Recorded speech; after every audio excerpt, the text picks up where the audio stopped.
It's late for me and it's early for you. What time of the morning is it? Top of the morning to Mary Rodwell from a small province south of Kent in bloody Australia. But in the event that you can't understand Mary Rodwell's accent, she's actually got a very strong English twang. So, welcome, Mary Rodwell. How are you? Hi, Miles. Lovely to speak with you again. It's been a while. Well, I think the last time we were speaking, you were at a Billy Carson event in Yeah. Manchester, The Awakening the event. Awakening Yeah, thing. A lot's that's right. happened since then, actually. That whole Yeah, situation collapsed, I'm aware of that. and even though that collapsed, they did a nasty thing on some other of the key members there, like Steve Mear and things Mm. like that. So we're glad that a lot of them have come back on square on their feet. Um, Also, we've had a number of attempts by certain organizations to sort of call everything UAPs. Lots of changes. But what's been going on with you, my dear Mary? You're a pioneer. You're a hard woman. You don't take no nonsense. And I do have to mention the show that you did with your son. That's a good few years ago. I have to say it was bloody good TV, right? Let's get Mad Mum with her straight laced, absolutely fantastic son and see who wins. And you came up top dollar. Do you want to mention I that? Have a wee think chat about that? uh, what was really important to me by doing that was that we'd had agreement, me and my son, that we wouldn't let that make any difference to our relationship anyway, and That's a it very didn't. important thing to do. Yeah. The other thing was, it was a really good indicator for so many people what goes on in families when you may be having experiences, for example, and the rest of the family struggle to believe you or understand or want to understand or are fearful. So it was a very good way of showing how that can cause dissent in a family and more about honoring each other's perspective.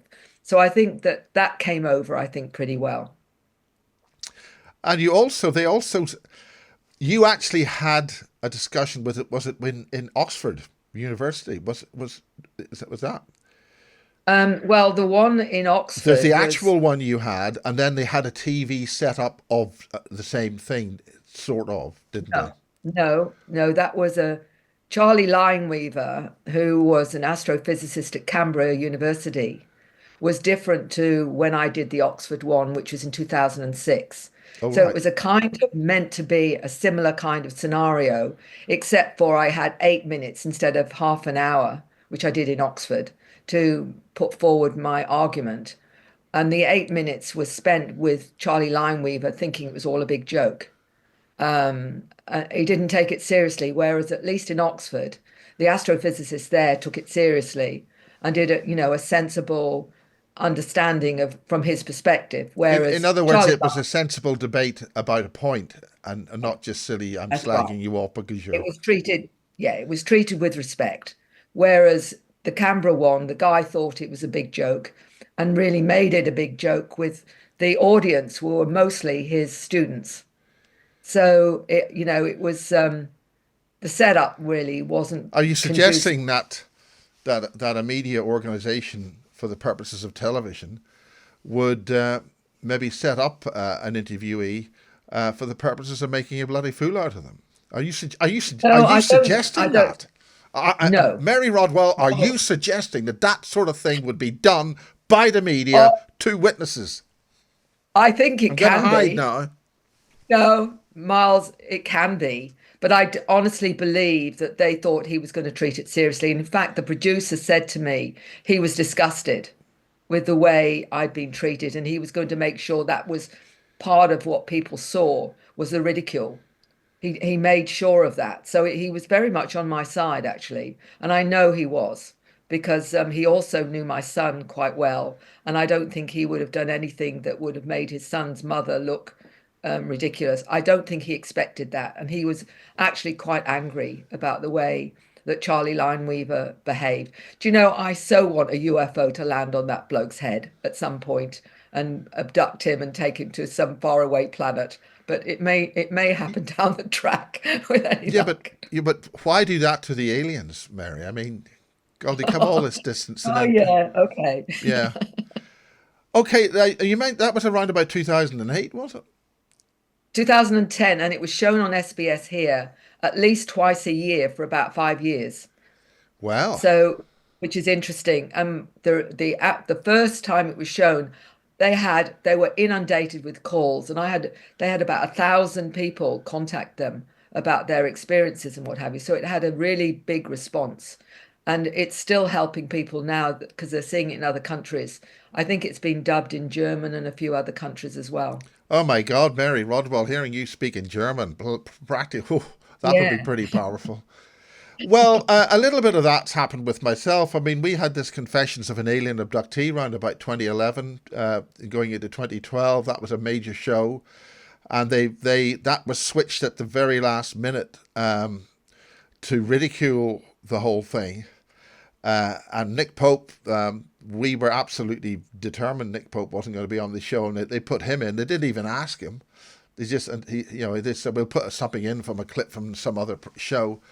But this is 2025. We're on May the 1st, 2025, although you're May the 2nd now, aren't you? That's a trick Yes. question. Yeah, that's right. Um, I'm in your future, Miles. Pardon? I'm in your future. Well, yes, it looks like that. Yes. Um, no, okay.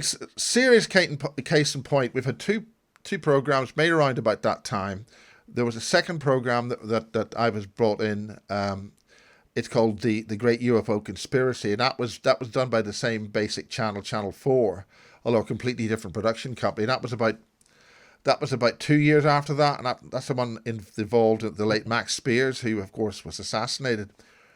Mm. What has happened since then? This is really a big update because we've had you on the show before, Mary, in Laughlin and in Yeah, other places, uh, yeah. but things are really hotting up with the whole subject.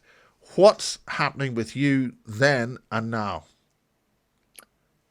I think the big shift is, first of all, that even with limited disclosure and the way that they're doing it, more and more people seem to be inspired to start to tell their story right across the board. And it doesn't matter what their background is either.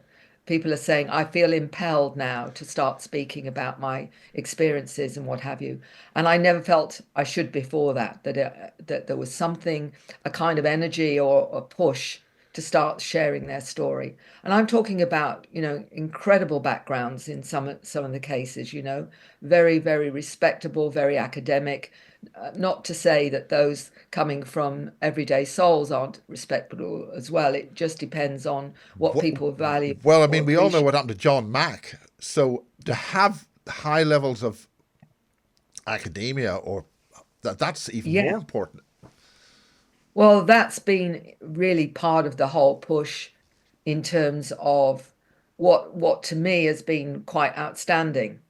I've never been contacted as much as now, in the sense that people are coming out the woodwork almost. That they're saying I just have to start talking about, it," especially in the last couple of years, particularly. It's almost like the whole COVID scam and all of that has in some way given them a kind of incentive to start coming out and speaking their truth. Okay, what were you? You were then ACERN, and you were also with the Edgar Mitchell Yeah. situation.